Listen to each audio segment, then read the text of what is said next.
বাড়িতে মেয়ে খুব বায়না করছিল চিকেন খাবে বলে। বাড়িতে তো চিকেন নেই, তাই সয়াবিন দিয়ে বানিয়ে ফেললাম এই রেসিপিটি। প্রথমে কড়াইতে জল দিয়ে জল গরম হয়ে গেলে সয়াবিনকে সেদ্ধ করে নেব ভালো করে। তারপর টমেটো, কাঁচা লঙ্কা, আদা রসুনের একটা পেস্ট বানিয়ে নেব। ডুমো ডুমো করে আলুগুলোকে কেটে নেব। সয়াবিনগুলো সেদ্ধ করে নামিয়ে নিলাম। এবার কড়াইতে তেল দিয়ে আলুগুলোকে হালকা করে ভেজে নেব।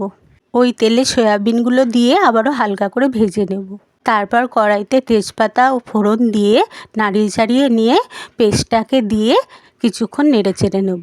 তার মধ্যে হলুদ, নুন, লঙ্কা, জিরে গুঁড়ো দিয়ে মশলাটাকে ভালো করে কষিয়ে নেব। মশলা যাতে না পুড়ে যায় তার জন্য সামান্য পরিমাণ জল দিয়ে সয়াবিন আর আলুগুলোকে দিয়ে নেড়ে চেড়ে নেব। আবারও সামান্য পরিমাণ জল দিয়ে নাড়িয়ে চাড়িয়ে নেব। এরপর একটা পাত্রে দুধ, দই, চিনি একটু ফেটিয়ে নেব। তারপরে এই মিশ্রণটা ওই তরকারির মধ্যে দিয়ে দেবো। এভাবে আরও 2-3 মিনিট ভালো করে ফুটিয়ে নেব। শেষে ঘি ও গরম মশলা দিয়ে নামিয়ে নিলেই হয়ে যাবে চিকেনের মতো কষা কষা সয়াবিন আলুর তরকারি।